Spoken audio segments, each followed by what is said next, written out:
XBet innovations চ্যানেলে ভূত প্রেত তন্ত্র মন্ত্র অলৌকিক বিষয়ের ঘটনার ওপর লিখিত গল্প পাঠ করা হয়ে থাকে। কুসংস্কারকে পোষণ করা বা কুসংস্কার প্রচার করা আমাদের উদ্দেশ্য নয়। গল্পের লেখক গল্পে উপযুক্ত পরিবেশ সৃষ্টির উদ্দেশ্যে এই বিষয়গুলোর অবতারণা করেন।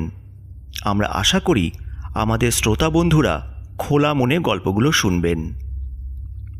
বাবা মায়ের নিশ্চিন্ত ছত্রছায়া থেকে বেরিয়ে সুখ বৃষ্টি আবাসনে ফ্ল্যাট কেনে তথ্য প্রযুক্তি সংস্থায় কর্মরত শ্রীরূপা নিশ্চিন্ত জীবনযাত্রার মাঝে ফাঁদ পেতে বসে থাকে কোন বিপদ। একটু অসাবধান হলেই জীবনে কোন অলৌকিক বিপদ নেমে আসতে পারে। তথ্য প্রযুক্তি সংস্থায় কর্মরত শ্রীরূপা স্বাধীনভাবে জীবন উপভোগ করার জন্য যে পদক্ষেপ নিয়েছিল তাতে সে কোন বিপদের সম্মুখীন হয়েছিল, সে কি পেরেছিল সেই বিপদ থেকে উদ্ধার পেতে?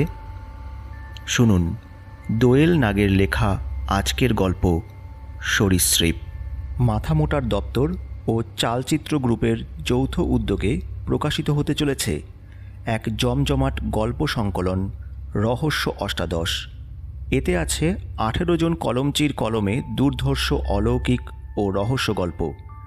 সরীসৃপ গল্পটি এর মধ্যে অন্যতম। দোয়েল নাগ জন্ম কলকাতায়, বড় হয়ে ওঠা সল্টলেকে। পড়াশোনা কলকাতা বিশ্ববিদ্যালয় থেকে রসায়নে স্নাতক। বিভিন্ন বহুজাতিক সংস্থা ও ইংল্যান্ডে স্কুলে শিক্ষকতা করেছেন। বহুদিন ধরেই লেখালেখির সঙ্গে যুক্ত। প্রথম লেখা প্রকাশিত হয় সুখী গৃহকোণ পত্রিকায়। এরপর সানন্দা পত্রিকায় ওনার লেখা প্রকাশিত হয়। ওনার লেখা গল্প স্থান পেয়েছে ভালোবাসার 75 ও অলৌকিকের সন্ধানে গল্প সংকলনে।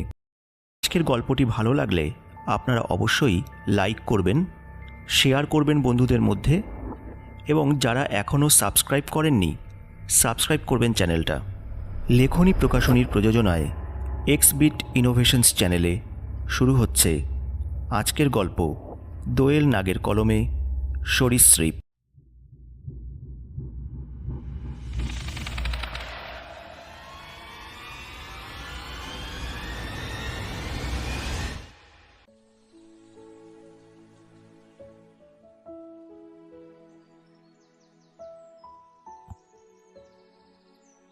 কলকাতা শহরের একদম শেষ প্রান্তে সুখসাগর আবাসনটি গড়ে উঠেছে।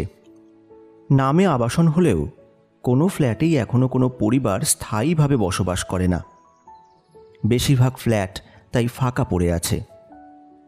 যে কটি ফ্ল্যাটে বসবাসের চিহ্ন দেখা যায় তাদের বেশিরভাগই অবিবাহিত সদ্য নিযুক্ত আইটি কর্মীরা পেইং গেস্ট বা ভাড়াটে হিসেবে থাকে। সমগ্র আবাসনটিতে রাতে তাই কয়েকটি ফ্ল্যাটেই আলো জ্বলে, যদিও আবাসনটি খুবই সুসজ্জিত। বর্তমান সময়ের যে কোনো আবাসনের মতো এখানে চিলড্রেন্স পার্ক, জিম, জগিং পিট, সুইমিং পুল সবই আছে। সেগুলো যথেষ্ট ওয়েল মেনটেন্ডও। সপ্তাহখানেক হলো শ্রীরূপা এখানে একটি 2 কামরার ফ্ল্যাট ভাড়া নিয়েছে। ত্রিবেণী থেকে সেক্টর 5 রোজ যাতায়াত ভীষণ কষ্টসাধ্য হয়ে পড়েছিল। প্রথমে ভেবেছিল 1 কামরার ফ্ল্যাট নেবে, কিন্তু মায়ের অনুরোধে 2 কামরার ফ্ল্যাট নিতে বাধ্য হয়, যাতে বাবা মা মাঝে মাঝে মেয়ের কাছে ঘুরতে এলে অসুবিধা না হয়। আরেকটা কথা ভেবেও শ্রীরূপা রাজি হয়েছিল। উইকেন্ডে বন্ধুরা মিলে ফ্ল্যাটে পার্টি করলে কেউ চাইলে এখানে থেকেও যেতে পারবে। বাবা মায়ের ছত্রছায়ার বাইরে এক স্বাধীন আশ্রয় শ্রীরূপার কাছে এক অন্য অনুভূতি। প্রথমে কিছুটা মন খারাপ করলেও এই স্বাধীন একাকিত্ব খুব খারাপও লাগছিল না ওর। ছোট থেকেই নিজের সঙ্গে সময় কাটাতে বেশ লাগে ওর। বাড়িতে ওর প্রতিটি গতিবিধির ওপর বাবা মায়ের নজরদারি থাকলেও এখানে ওর মর্জির মালিক ও নিজে। ও কখন খাবে, কখন শোবে, কি করবে এসবের কৈফিয়ত নেওয়ার কেউ নেই। তবে নিয়মের বেড়াজাল ভেঙে বেরোলে মানুষ যেন নিজের মনেই বাউন্ডুলে স্বভাবকে বাগে এনে নিয়মনিষ্ঠ হয়ে ওঠে। শ্রীরূপার ক্ষেত্রেও এর ব্যতিক্রম হলো না। যে মেয়ে বাড়িতে কখনো কোনো কিছু গুছিয়ে রাখে না, সে ফ্ল্যাটে শিফট করতেই নিজের মতো সুন্দর করে সব সাজিয়ে নিল। মা প্রথমে এসে সাহায্য করেছিল বটে, রান্নাঘরে টুকিটাকি বাসনপত্র কিনতে, মশলাপাতি গোছানোতে, কিন্তু ছন্ন ছাড়া মেয়ের একার সংসার এত সুন্দর করে গুছিয়ে নিতে দেখে তিনি বেশ আশ্বস্ত হলেন। স্বাধীনতার বোধহয় একটা মিষ্টি স্বাদ আছে। মা চলে যাওয়ার পর শ্রীরূপার বেশ কয়েকদিন একাকিত্ব বেশ ভালো লেগেছিল। সপ্তাহান্তে বেশি করে রান্না করে নিত, তা দিয়ে বাকি সপ্তাহ ভালো করে চলে যেত। কিন্তু খুব বেশি দিন এত খাটনি পোষালো না। শুধু কি রান্না, সকালবেলার ব্রেকফাস্ট আধো ঘুমে নিজেকেই বানিয়ে নিতে হয়। মাকে এখানে এসে থাকতে বলা যায় না। বাবা ত্রিবেণীর ফ্ল্যাট ছেড়ে এখানে এসে থাকবে না, আর মা বাবাকে ছেড়ে এখানে এসে থাকলে মন সর্বক্ষণ ত্রিবেণীতেই পড়ে থাকবে। তাই মাকে ব্যতিব্যস্ত না করাই ভালো। আর এত সাংসারিক কাজের চাপে একাকিত্ব উপভোগ করাটাই তো মাটি হচ্ছে। তাছাড়া অফিসের কাজের চাপও বাড়ছে অনেক ভেবে তাই সিকিউরিটি মধুদাকে একজন সর্বক্ষণের মধ্যবয়সী পরিচারিকার খোঁজ করতে বলে এলো অফিস যাওয়ার পথে। এখানে কাজের লোক রাখতে গেলে তার আইডেন্টিটি প্রুফ অ্যাসোসিয়েশনকে দিতে হয়, থানা থেকে বলে দিয়ে গেছে। যেহেতু এখানে খুবই অল্প লোকের বাস, তাই সিকিউরিটিকে তা জমা দিলেই হবে। নিয়মেরও অত কড়াকড়ি নেই। কাপের ধোঁয়া ওঠা উষ্ণ জলে গ্রিন টি ব্যাগ নিমজ্জিত করে তাতে লেবুর কয়েক ফোঁটা নির্যাস যোগ করতে যাবে শ্রীরূপা, এমন সময় কলিং বেলটা বেজে উঠল। এত সকালে কে হতে পারে? কয়েকটা সার্টিফিকেশন কোর্স করছে, তাই আজ অফিস ছুটি নিয়েছে সে। ব্যালকনিতে দাঁড়িয়ে চায়ের কাপে ঠোঁট ভিজিয়ে সকালের স্নিগ্ধ হাওয়ায় মন দোলাবে ভেবেছিল, কিন্তু বিধি বাম। এই অসময়ে তো ময়লা নেওয়ার লোক আসে না। তাহলে এখন কে? দরজা খুলতেই শ্রীরূপা দেখে 17-18 বছরের একটি মেয়ে দাঁড়িয়ে, পরনে একটি ময়লা ফ্রক, মাথার দুপাশে অবিন্যস্ত খোলা চুল। দিদি, তুমি কি সর্বক্ষণের লোক খুঁজছো? মেয়েটি বেশ অপরিচ্ছন্ন, কিন্তু চোখে এক মায়াবী দৃষ্টি আছে যা সম্মোহন করে। তাই লাগবে না বলে দরজাটা ওর মুখের ওপর বন্ধ করে দিতে পারল না শ্রীরূপা। ইতস্তত হয়ে বলল, হ্যাঁ, তোমায় কে বলল? তুমি যখন মধুদাকে বলছিলে তখন শুনলাম। আমি পাশের বস্তিতে থাকি। আমার কাজে নাও না গো দিদি, আমার সাতকুলে কেউ নেই গো, কোনো ছুটি ছাটার বালাই নেই। মেয়েটা এত গায়ে পড়া যে একটুও ওকে ভালো লাগছিল না। দেখা যাক ও কত টাকা চায়, তখনই না হয় বলে দেওয়া যাবে যে এখন কাউকে কাজে রাখছে না, পরে খবর দেবে। এমনি কয়েকটা কথা মনে মনে গোছাতে লাগলো শ্রীরূপা। তুমি কত নেবে? আমার বাড়িতে কিন্তু অনেক কাজ। সে তুমি তোমার খুশি মতো যা দেবে দিও, আমার কোনো চাহিদা নেই। অত টাকা দিয়ে কি করব? খাওয়া পড়া থাকা দিলেই হলো। আজকালকার দিনে এত নির্লোভ অল্পে সন্তুষ্ট মানুষকে শুধুমাত্র অপরিচ্ছন্নতার জন্য বাতিল করা মোটেই বুদ্ধিমানের কাজ হবে না। আচ্ছা, তুমি ভেতরে এসো, কিন্তু এ বাড়িতে কাজ করতে গেলে পরিষ্কার পরিচ্ছন্ন হয়েই কাজ করতে হবে। তোমার জামাটা তো খুব নোংরা। তোমার তো কেউ নেই বললে, বস্তিতে কার সঙ্গে থাকো? কার সঙ্গে আর থাকবো দিদি, একাই থাকি। এখানে যে কাজ করবে, জামা কাপড় জুতো ব্রাশ কিছু সঙ্গে এনেছো? না দিদি, আমার তো নিজের জিনিসপত্র বলতে কিছুই নেই গো, কে আর কিনে দেবে? ঠিক আছে, একটা সালোয়ার কামিজ আছে আমার, এখন ছোট হয়ে গেছে, গায়ে আর ঢোকে না, সেটা দিচ্ছি। তুমি বরং স্নান সেরে ওটা পরে আজ থেকে কাজে লেগে পড়ো। ভালোই হলো, আজ আমার অফিসও নেই, তোমাকে ঘরের কোথায় কি আছে দেখিয়ে দেব। রান্না বান্না ঘর ঝাটপোছ পারো তো এসব? হ্যাঁ দিদি, তোমায় ওসব নিয়ে ভাবতে হবে না। তুমি কত নেবে তাই তো বললে না? সে তুমি দিও যা খুশি, তোমার যা মনে হয়। ওমা, সে বললে কি হয়? এখনকার বাজার দর অনুযায়ী দেবো তাহলে তোমায় আমি। তোমার নামটাই তো জানা হয়নি। ঝুমকি। স্নান সেরে শ্রীরূপার সালোয়ার পরে ঝুমকি কাজে লেগে পড়ল। কাজে কর্মে সে বেশ চটপটে। রান্নাঘরের সব কিছু দেখিয়ে দিয়ে শ্রীরূপা ল্যাপটপ খুলে বসল। কখন যে সকাল গড়িয়ে দুপুর হয়ে গেল। এরই মাঝে ঝুমকি ব্রেকফাস্ট লাঞ্চ বানিয়ে ফেলল। ওর হাতের রান্নার স্বাদ অনবদ্য। কিছুদিনের মধ্যেই ওর সঙ্গে সখ্যতা গড়ে উঠল। ঝুমকির ওপর গভীর বিশ্বাস জন্মালো। এর আগে শ্রীরূপা আলমারি চাবি দিয়ে বন্ধ করে বের হতো। এখন পুরো বাড়ি ঝুমকির দায়িত্বে রেখে অফিসে বেরোয়। জীবন মসৃণ পথে চলছে। যেহেতু বাড়িতে কোনো কাজ নেই, অফিসের দায়িত্ব সে সুনিপুণভাবে সামলাচ্ছে। একদিন নন্দনা ওর কিউবিকলে এসে বলল, ক্যান্টিনে চল তো, তোকে কয়েকটা ছবি দেখানোর আছে। ওহো, নতুন বয়ফ্রেন্ড নাকি? ইয়ার কি মারিস না তো, ইটস ভেরি সিরিয়াস। আগের উইকেন্ডে নন্দনা শ্রীর বাড়িতে গিয়েছিল। দুই বন্ধুতে বেশ হই হুল্লোড় করে সময় কাটায়। সেই হুল্লোড়ের সময়ই কয়েকটা মুহূর্ত নিজস্বীতে বন্দি করে। একটা ছবিতে গিয়ে চোখ আটকায় ওদের। অঙ্গুলির সঞ্চালনে জুম করে দেখায় শ্রীকে। আপাত দৃষ্টিতে ছবিটা দুই প্রাণোচ্ছল বন্ধুর হাসি খুশির মুহূর্ত বন্দি করেছে, কিন্তু পেছনে রান্নাঘরের দেয়ালে ঝুমকি আটকে রয়েছে সরীসৃপের ন্যায়, অনেকটা টিকটিকির মতো। নিজের চোখকেই বিশ্বাস করতে পারছে না শ্রীরূপা। প্র্যাঙ্ক করছিস তো আমাকে? ছবিটা ফটোশপ করে আমাকে বোকা বানাতে এসেছিস? বিশ্বাস কর, ঝুমকি কোনো মানবী নয়। সেদিন ওর হাঁটা চলা, খাওয়া, কথা বলা দেখে আমারও কেমন সন্দেহ হয়েছে। তুই প্লিজ ওকে তাড়া। ওর সঙ্গে তোর একা থাকা মোটেও নিরাপদ নয়। নাহলে আজকালকার দিনে এমন লোক কি পাওয়া যায় যার টাকার প্রতি কোনো আগ্রহ নেই, শুধু থাকা খাওয়া হলেই চলবে? কলিং বেল অসময়ে বাজায়। ঝুমকি ঘড়ি দেখল। এখনও তো দিদির আসার সময় হয়নি। দোনামোনা করে দরজা খুলে দেখে মিস্টার পাকরাশি 5 তলায় থাকেন। কি চাই? দিদি তো বাড়িতে নেই, আপনি পরে আসবেন। আমি জানি শ্রীরূপা এখন ফেরে না। আসলে আমার বাড়িতে একটু চিনি নেই। একটু চিনি হবে? আপনি দাঁড়ান, আমি দিচ্ছি। মিস্টার পাকরাশিকে দাঁড় করিয়ে ঝুমকি চিনি আনতে রান্নাঘরে গেল। তাক থেকে কৌটো নামিয়ে বাটিতে চিনি ভরতে যাবে, হঠাৎ ওর মনে হলো মিস্টার পাকরাশি পেছন থেকে ওকে জড়িয়ে ওর কাঁধে মুখ ডুবিয়ে ওর গ্রীবায় ওষ্ঠের স্পর্শ রেখেছে। ঝুমকি, ঝুমকি, তোমায় রোজ দেখি, ভীষণ ভালো লাগে।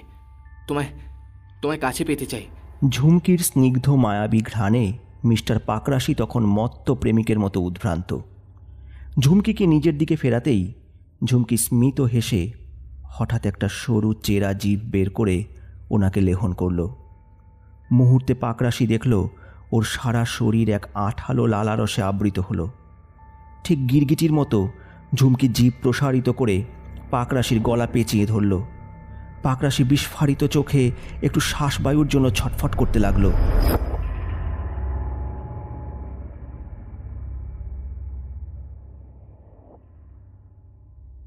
ঘড়িতে 7:30 বাজতেই শরীর খারাপ লাগার অছিলায় অফিস থেকে বেরিয়ে পড়ল শ্রীরূপা। বাইরেটা গুমুট হয়ে রয়েছে। প্রকৃতি বোধহয় কখনো মনের প্রতিবিম্ব হয়ে দাঁড়ায়। সে কদিনেই ঝুমকিকে বড্ড ভালোবেসে ফেলেছে। ওর বিরুদ্ধে কোনো কথা শুনতে একটুও ভালো লাগছে না তার। শুধুমাত্র একটা ছবির কারণে ঝুমকিকে সন্দেহ করার কোনো কারণ নেই। তাও একটা সন্দেহের কাঁটা যেন বিশ্বাসের দর্পণে আঁচড় কাটতে থাকে। বাড়ির সামনে এসে শ্রীরূপা দেখে ওদের ফ্ল্যাটের সামনে কতিপয় লোকের জমায়েত। সিকিউরিটি, পুলিশ উপস্থিত। সামনে আসতেই দেখল রাস্তায় মিস্টার পাকরাশির নিষ্প্রাণ দেহ পড়ে আছে, সারা গায়ে চিটচিটে আঠায় ভর্তি। কমন স্পেসের প্রতিটা সিসিটিভি ক্যামেরাতেও একই চিটেল আঠার অস্তিত্ব। লোকজন বলাবলি করছে আজকাল এ পাড়ায় অদ্ভুত দেখতে সারা গায়ে কাঁটাওয়ালা গিরগিটি সদৃশ বৃহদাকার প্রাণী ঘোরাফেরা করতে দেখা গেছে। মনের কোণে সৃষ্টি হওয়া আশঙ্কাটা দৃঢ় হয়ে শ্রীরূপাকে কোন বিপদ সংকেতের বার্তা দিতে থাকে। বাড়িতে ঢুকতে আজ ঝুমকিকে কেমন যেন একটা অন্যমনস্ক আগোছালো লাগলো। কিরে, মেজে ভিজে কেন?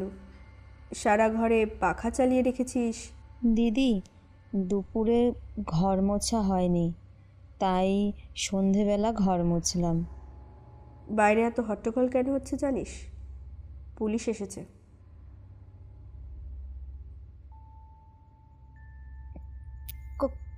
কই জানি না তো, আমি তো ঘরেই ছিলাম, কি করে জানবো? পাকরাশিবাবুকে সামনের রাস্তায় মৃত অবস্থায় পাওয়া গেছে। কথা বলতে বলতেই শ্রীরূপা ঝুমকিকে পর্যবেক্ষণ করছিল। ও যেন অন্য দিনের মতো আজ প্রাণোচ্ছল নয়, কোথাও যেন খুব এলোমেলো। রাতে শ্রীরূপার কিছুতেই ঘুম আসছিল না, উসখুস করছিল। কোনো কৌতূহলের তৃষ্ণা রসনাকে শুষ্ক করছিল। ডাইনিংয়ে এসে ফ্রিজ খুলে জলের বোতল বের করতে যেতেই স্বল্প আলোয় যা দেখল তাতে শ্রীরূপার হাড় হিম হয়ে গেল। ঝুমকি অদ্ভুত ভঙ্গিতে এঁকে বেঁকে রান্নাঘরের দেওয়ালে ঘুরে বেড়াচ্ছে। মাঝে মাঝে লম্বা জিভ বের করে রান্নাঘরে ঘুরে বেড়ানো আরশোলাগুলোর গায়ে আটকে নিমেষে জিভ গুটিয়ে মুখে ঢুকিয়ে নিচ্ছে। ওই দৃশ্য দেখে শ্রীরূপার মেরুদণ্ডে এক শীতল স্রোত বয়ে গেল। পাথরের মতো নিথর হয়ে দাঁড়িয়ে রইল সে। তবে কি মিস্টার পাকরাশির মৃত্যুর জন্য ঝুমকি দায়ী? এবার কি তবে শ্রীরূপার পালা? ধীরে ধীরে শোবার ঘরে এসে বসে সে। তবে কি নন্দনার কথাই ঠিক? ঝুমকি কি মানবী নয়, মানবীর বেশে এক সরীসৃপ? তাহলে এখন এখন কি করণীয় ওর? কার কাছে সাহায্য চাইবে? কিন্তু ওর কথা তো কেউ বিশ্বাসই করবে না। এ সময়ে মধুদার কথা মনে পড়ল ওর। পরের দিন মধুদাকে সব জানায় শ্রীরূপা। সব শুনে মধুদার নীরব ভয়ার্ত অভিব্যক্তি জানান দেয়, এ সকল কিছু হয়তো মধুদার অজানা নয়। তুমি কি কিছু জানো মধুদা? চুপ করে থেকো না, আমি ভীষণ বিপদে আছি। ঝুমকিকে কিভাবে বের করা যায় বাড়ি থেকে? পাকরাশি বাবুর বডি দেখেই বুঝেছিলাম ওই প্রাণী আবার ফিরেছে। এ আবাসন হওয়ার আগে এখানে ঘন জঙ্গল ছিল। প্রতিবার জঙ্গল থেকে বেরিয়ে এসে আমাদের বস্তির কাউকে জিভে জড়িয়ে নিয়ে যেত। ও ও আবার ক্ষুধার্ত হয়েছে। একবার এক পীর বাবা বলেছিলেন ও শিকারের সময় কি ওর জিভ কেটে দিলে ওর শক্তি খর্ব হবে, কিন্তু সে সুযোগ আমরা পাইনি। তুমি কি বলছো? কিছুই তো বুঝতে পারছি না মধুদা, একটু খুলে বলো। মধুদার স্মৃতির ঝাঁপি থেকে বেরিয়ে এলো এক রোমহর্ষক কাহিনী। এই আবাসন হওয়ার আগে এখানে এক ঘন জঙ্গল ছিল। পাশেই ছিল আমাদের বস্তি। মাঝে মাঝে জঙ্গল থেকে সাপ বেরিয়ে আসতো। বস্তির ছেলেমেয়েরা জঙ্গলের ভেতরে কিছু দূর খেলতে যেত, কিন্তু ওদের বেশি দূর যাওয়া বারণ ছিল। বিষাক্ত সাপ শিয়ালের ভয় তো ছিলই। আমাদের বস্তির মেয়ে ছিল ঝুমকি। ওর বাবা মা আগেই মারা গেছিল। বস্তিতে ও মামা মামির সঙ্গে থাকতো। বাপ মা মরা মেয়ে মামা মামির সংসারে থাকলে যা হয়, শত খাটাখাটনি করেও মামির মন পেত না। মামাটা রাত দিন চুল্লু খেয়ে পড়ে থাকতো, আর কিছুই করতো না। মামির যত রাগ গিয়ে পড়তো ঝুমকির ওপর। সারা দিন মার খেত মেয়েটা, কিন্তু মুখে টু শব্দটি করতো না। একদিন কিছু পয়সার বিনিময়ে এক বুড়োর সঙ্গে ঝুমকির বিয়ে ঠিক করলো মামি। মামিকে পুরোপুরি দোষ দেওয়াও যায় না। অভাবে সংসারে পেটে খিদের জ্বালা সহ্য করতে না পারলে মানুষ শয়তান হয়ে যায় ম্যাডাম। ঝুমকির এত বেদনাময় অতীতের কথা কখনো জিজ্ঞেস করেনি শ্রীরূপা ওকে। মানুষ নিজের সুবিধাটুকু বুঝে নিতে পারলে বাকি বিষয়ে কতটা নিরুৎসাহী হয়ে পড়তে পারে। একটা মেয়ে যে রাত দিন পরিশ্রম করে ওর জীবনকে ক্লান্তিহীন সুখকর করে তুলেছে, তার বেদনাময় অতীত জানতে শ্রীরূপা কোনো আগ্রহ প্রকাশ করেনি এতদিন। অথচ আজ যখন জীবন তাকে বিপদসীমায় দাঁড় করিয়েছে, তখন ঝুমকির বিষয়ে আগ্রহ জাগছে শ্রীরূপার। সহজলভ্য সুখের আড়ালে সবসময় বিপদ ওঁত পেতে বসে থাকে। এটা অধিকাংশ ক্ষেত্রেই মানুষ ভুলে যায়। তারপর তারপর কি হলো মধুদা? ঝুমকি অনেক কান্নাকাটি করলো, মামির পায়েও ধরল, কিন্তু কোনো কিছুতেই কোনো লাভ হলো না। অবশেষে বিয়ের দিন উপস্থিত হলো, কিন্তু বিয়ের আসরে আসার আগেই ঝুমকি পালালো।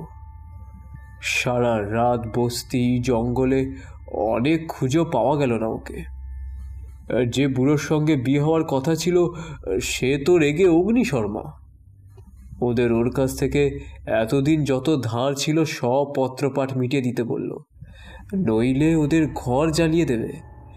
ঝুমকির মামির তো মাথায় হাত, মাতাল বর, ছোট ছেলে, সংসার চলে না, উপরন্তু হুমকি।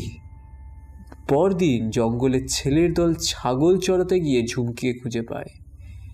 ঝুমকি অজ্ঞান হয়ে পড়েছিল, ওর সারা গায়ে চিটে লাঁঠা, পায়ে কোনো জন্তুর কামড়ের দাগ। ঝুমকিকে ছেলেরা ওই অবস্থায় বাড়িতে নিয়ে আসে। 3 দিন ঝুমকির কোনো জ্ঞান ছিল না, সঙ্গে ধুম জ্বর।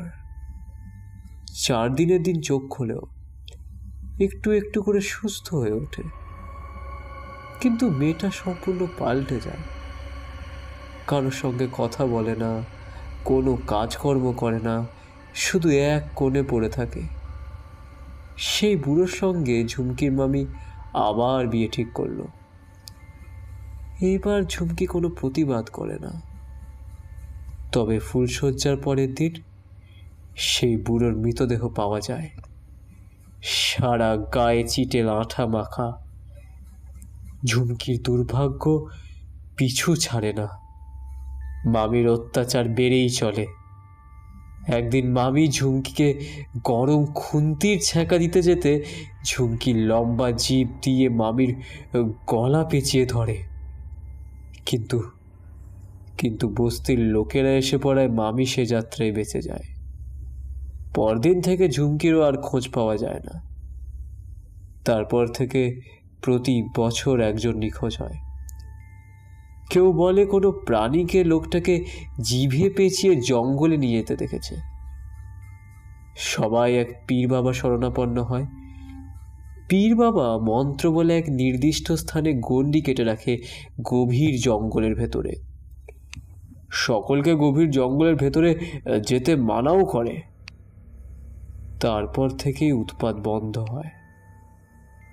কিন্তু পীর বাবার বারণ করা সে গণ্ডি পার করে জঙ্গল কেটে আবাসন বানানো হয়েছে, তাই সে আবার ফিরে এসেছে। শ্রীরূপা ভেবে পাচ্ছিল না ঝুমকির থেকে কিভাবে পরিত্রাণ পাওয়া যেতে পারে। সেই রাতে সে নিজের ঘরের দরজা জানালা এঁটে বিছানায় শুয়ে থাকে। সারাদিনের চিন্তা এবং ক্লান্তিতে চোখে ঘুম নামে। ভোরবেলা বেশ কয়েকটি কুকুরের ডাকে ঘুম ভেঙে গেল তার। ব্যালকনিতে এসে দেখে কয়েকজন বনকর্মী ও পুলিশ কুকুর নিয়ে পুলিশ অফিসাররা সারা আবাসন চিরুনি তল্লাশি চালাচ্ছে। কাল রাতে নাকি সিসিটিভিতে চিলড্রেন্স পার্কে এক বৃহদাকার সরীসৃপকে ঘুরে বেড়াতে দেখা গেছে। ঘরের কোণে ঝুমকি ভয়ে গুটিয়ে বসে আছে। কুকুরের ডাক ধীরে ধীরে ওদের দরজার দিকে এগিয়ে আসতে লাগলো। দরজায় বেল বেজে উঠল। দরজা খুলো না দিদি। ঝুমকির কাতর অনুরোধ সত্ত্বেও দরজা খুলতেই 2জন পুলিশ অফিসার ঘরে ঢোকেন। তাদের সঙ্গের পুলিশ কুকুরটি ঘেউ ঘেউ চিৎকার করে যত ঝুমকির দিকে তেড়ে যায়, ঝুমকিও তত দেওয়াল বেয়ে ওপরে উঠতে থাকে। নিমেষে এসে সম্মুখ চেরা জিভ বের করে কুকুরটির গলায় পেঁচিয়ে ধরে। সকলে এই দৃশ্য দেখে কিংকর্তব্য বিমূঢ় হয়ে পড়ে। কুকুরটি ধীরে ধীরে নিস্তেজ হতে থাকে। হঠাৎ মধুদার কথা মনে পড়তেই শ্রীরূপা ফলের টুকরি থেকে ধারালো ছুরিটা তুলে ঝড়ের গতিতে ঝুমকির জিভ লক্ষ্য করে নিক্ষেপ করতেই সেটা দ্বিখণ্ডিত হয়ে গেল। এরপর উপস্থিত সকলে এক বিরল ঘটনার সাক্ষী হলো।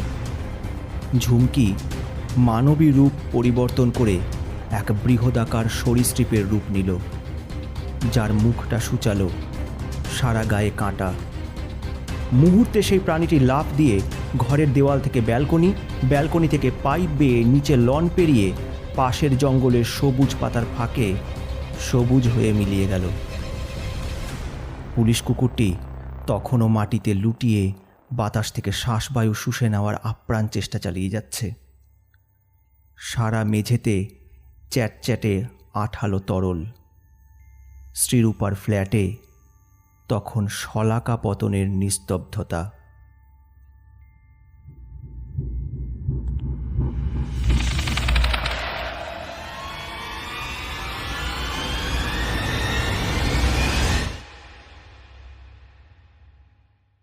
লেখনী প্রকাশনীর প্রযোজনায় এক্সবিট ইনোভেশনস চ্যানেলে আপনারা শুনলেন দোয়েল নাগের লেখা গল্প সরীসৃপ। আজকের গল্পে কথক অভিজিৎ, এছাড়াও বিভিন্ন চরিত্রে আছেন প্রাহি, তন্দ্রা, শর্মিষ্ঠা, সায়ন্তন এবং রৌনক। আজকের গল্পের নির্দেশনায় অভিজিৎ, শব্দ দ্য স্টুডিও বাংলা এবং পোস্টার রোহন। কেমন লাগলো আজকের গল্পটা? যদি ভালো লাগে অবশ্যই একটা লাইক করবেন, শেয়ার করবেন বন্ধুদের মধ্যে, এবং যারা এখনও চ্যানেলটা সাবস্ক্রাইব করেননি অবশ্যই সাবস্ক্রাইব করবেন। আর কমেন্টে জানাবেন আপনাদের কেমন লাগলো বা আপনাদের মতামত।